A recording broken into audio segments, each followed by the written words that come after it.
আমি আৰম্ভ কৰিবলৈ লৈছোঁ সংগীতালক্ষ্য বৈচিত্ৰ্যময় অসমৰ লোকসংগীত। বিভিন্ন জাতি জনজাতিৰ বিচিত্ৰ সংস্কৃতিৰ সমলৰ সমন্বয়ৰে সমুজ্জ্বল অসম। বৈচিত্ৰ্যৰ মাজত ঐক্য সংহতিৰ মিলনভূমি অসমৰ জাতীয় ঐতিহ্য পৰম্পৰা কৃষ্টি সংস্কৃতি আচাৰ অনুষ্ঠান যেন বহুৰঙী চিত্ৰ বিচিত্ৰ ফুলে শুৱনি কৰি থকা এখন বাগিচাহে। মৌখিক সাহিত্যৰ সময়ৰ পৰাই অসমৰ যি অসমীয়া গীতি সাহিত্যৰ ইতিহাস আৰম্ভ হয়। অসমীয়া লোকগীত বৰগীতি সাহিত্যৰ প্ৰথম নিদৰ্শন। অসমীয়া গীতি সাহিত্যৰ ধাৰাটোৱে বৈষ্ণৱ যুগত এক বিকশিত ৰূপ ধাৰণ কৰিছিল। অসমৰ নৱবৈষ্ণৱ ধৰ্মৰ সূতা মহাপুৰুষ শ্ৰীমন্ত শংকৰদেৱ আৰু শ্ৰীমন্ত মাধৱদেৱৰ দ্বাৰা ৰচিত উচ্চ আধ্যাত্মিক ভাৱপূৰ্ণ নিৰ্দিষ্ট ৰাগ তাল বিশিষ্ট এক বিশেষ শৈলীৰে গোৱা গীতসমূহকে বৰগীত বোলা হয়। আহকচোন আমি এটি খুব সুন্দৰ বৰগীতেৰে আজিৰ সংগীতালক্ষ্যখিনিৰ শুভাৰম্ভণি কৰোঁ। শুন শুন ৰে সুৰবৈৰী।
অসমীয়া মৌখিক সাহিত্যৰ আৰম্ভণি হিচাপে প্ৰাচীন লোকগীতবোৰকে ধৰিব পাৰি। লোকগীতৰ উদাহৰণ বহুত। গোৱালপৰীয়া লোকগীত অসমৰ প্ৰধান দুবিধ লোকগীতৰ ভিতৰত অন্যতম। গোৱালপৰীয়া লোকগীতৰ মূল বিষয়বস্তু প্ৰেম, তাৰ লগতে জনজীৱনৰ দৃশ্য কৃষি ঈশ্বৰ বন্দনা দৰ্শন হাতী বিষয়ক অনেক লোকগীত পোৱা যায়। গোৱালপৰীয়া গীতৰ বিখ্যাত শিল্পী প্ৰতিমা পাণ্ডে বৰুৱাৰ প্ৰচেষ্টাত এই গীতে ৰাষ্ট্ৰীয় দৰবাৰত চিনাকি পাইছে। ভাল কৰিয়া বাজাও দতৰা।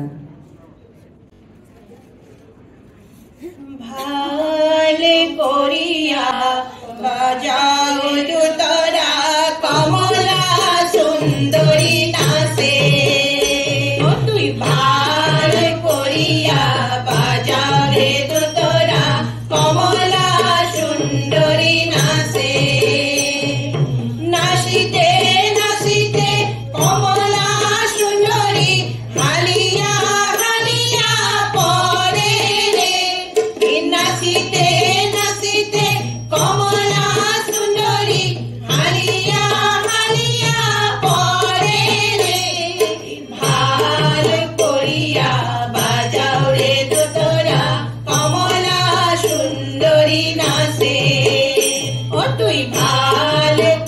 করিয়া বাজাও রে দোতরা কমলা সুন্দরী নাচে কমলা সুন্দরী নাচে কমলা সুন্দরী নাচে কমলা সুন্দরী নাচে কমলা সুন্দরী নাচে দিহানাম অসমৰ শংকৰী সংস্কৃতিৰ অন্তৰ্গত এবিধ বিশেষ সংগীত শৈলী শ্ৰীমন্ত শংকৰদেৱ আৰু মাধৱদেৱৰ দ্বাৰা ৰচিত অন্যান্য ঘোষা কীৰ্তনৰ দৰে দিহানামসমূহতো ভগৱানৰ নাম গুণ মহিমা কীৰ্তন কৰা হয় মানৱ জীৱনৰ প্ৰকৃত নিৰ্দেশনাসূচক নামসমূহক দিহানাম বোলে দিহানামসমূহত মানুহে জীৱনত কৰিব লগা কাৰ্য বা চলিব লগা পথ সম্পৰ্কে দিহা প্ৰদান কৰা হয় শংকৰে খন্দালে নামৰে পুখুৰী শংকৰে খন্দালে নামৰে পুখুৰী মাধৱে বন্ধালে আলি আলি দুয়ো কাষে ৰুলে কদম পুলি ভকতে জিলাব বুলি গুৰু শ্ৰীমন্ত শংকৰ গুৰু সৰ্বগুণাকৰ গুৰু শ্ৰীমন্ত শংকৰ গুৰু সৰ্বগুণাকৰ এই ৰাম শংকৰে খন্দালে নামৰে পুখুৰী মাধৱে বন্ধালে আলি আলি দুয়ো কাষে ৰুলে কদম পুলি ভকতে জিলাব বুলি গুৰু শ্ৰীমন্ত শংকৰ গুৰু সৰ্বগুণাকৰ গুৰু শ্ৰীমন্ত শংকৰ গুৰু সৰ্বগুণাকৰ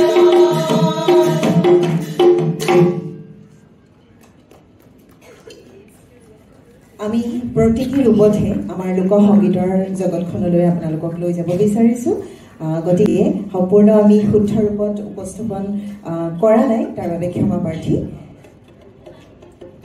এইবাৰ আমি যাওঁ আহক জিকিৰৰ মাজলৈ এক প্ৰকাৰৰ ইছলামিক যি ধৰ্মীয় স্তুতি গীত যাৰ দ্বাৰা অসমৰ থলুৱা ইছলাম ধৰ্মী লোকসকলে আল্লাহৰ স্তুতি কৰে আজান ফকীৰে অসমীয়া ভাষাত জিকিৰ ৰচনা কৰিছিল জিকিৰৰ ভাষা ছন্দ উপমা সুৰ আদি অসমীয়া যদিও ইছলাম ধৰ্ম সম্বন্ধীয় কিছুমান পাৰ্চী আৰবী শব্দ গীতসমূহত সোমাই পৰিছে ৰহমৰ গিৰিহত তুমি আল্লাহ চাহেবৈ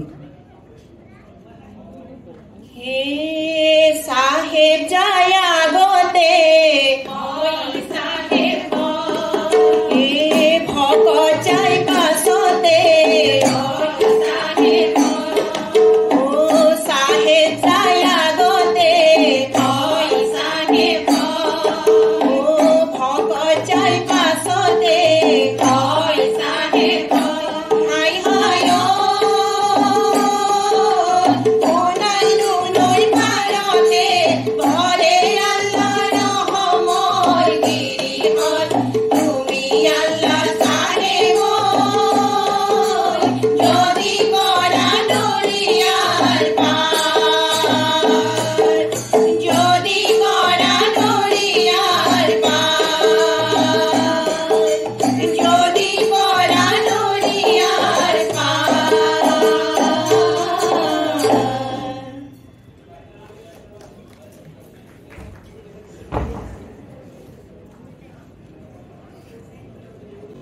এমুঠি তৰাৰে এখন আকাশ, তাৰ তলত এখন পৃথিৱী।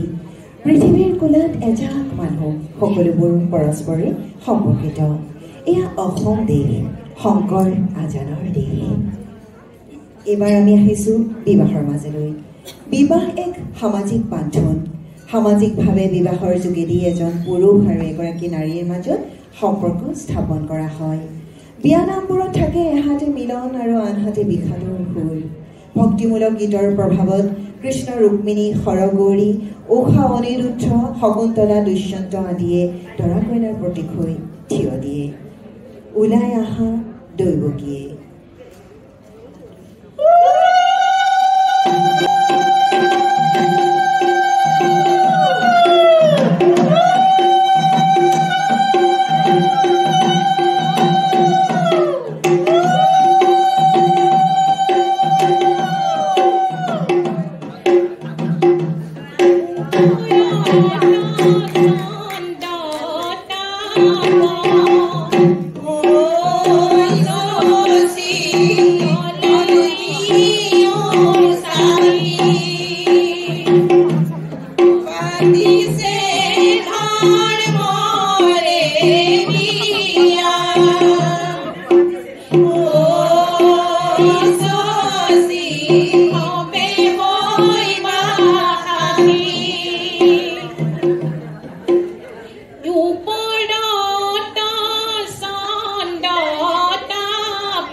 আমি উল্লেখ কৰিছোঁ, আমি প্ৰতীকী ৰূপত মাত্ৰ চেষ্টাহে কৰিছোঁ।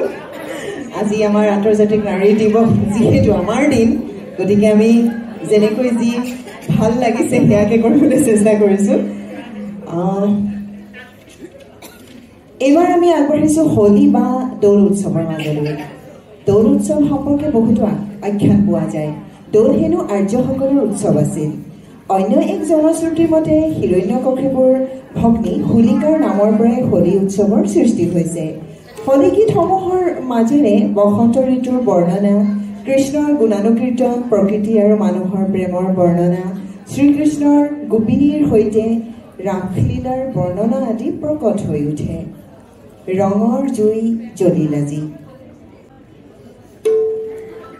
ৰঙৰে জুই জ্বলিল আজি, পলাকৰ ডালতে ফাগুনৰে বালাগিল, নিকুঞ্জ বনতে ফাগুনৰে বালাগিল, নিকুঞ্জ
এইবাৰ আমি আপোনালোকক লৈ যাব বিচাৰিছোঁ আমাৰ বাপুতিসাহোন বিহুৰ মাজলৈ।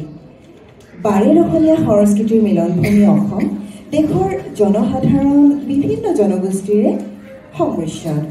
বড়ো, কছাৰী, কাৰ্বি, মিৰি, মিচিমি, ৰাভা আদি জনগোষ্ঠীৰ নিজৰ নিজৰ ভাষা আছে যদিও ৰাজ্যৰ মূল ভাষা আমাৰ অসমীয়া।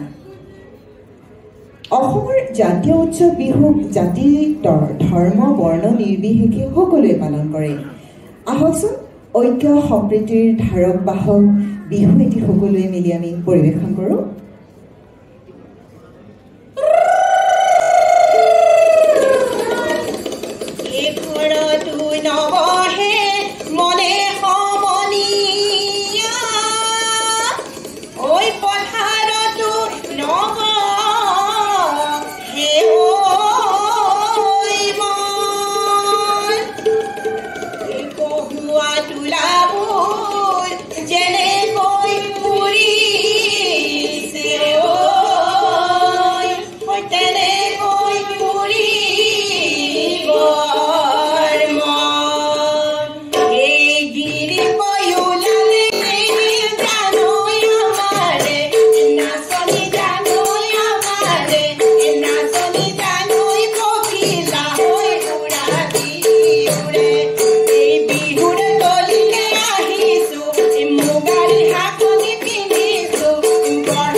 বৰ্তমান সময়ত ব্যস্ততাপূৰ্ণ জনজীৱনত আইনাম বিয়ানাম আদিৰ প্ৰচলন কমি আহিছে যদিও বিভিন্ন অনুষ্ঠান প্ৰতিষ্ঠানে আয়োজন কৰা বিভিন্ন প্ৰতিযোগিতা, মঞ্চ প্ৰদৰ্শন, অনাথ আৰু দূৰদৰ্শন আদি গণমাধ্যমসমূহৰ জৰিয়তে পুনৰ এনে অনুষ্ঠানমূলক যিসমূহ গীতৰ পুনৰুত্থান আৰু প্ৰচলন হোৱা পৰিলক্ষিত হৈছে।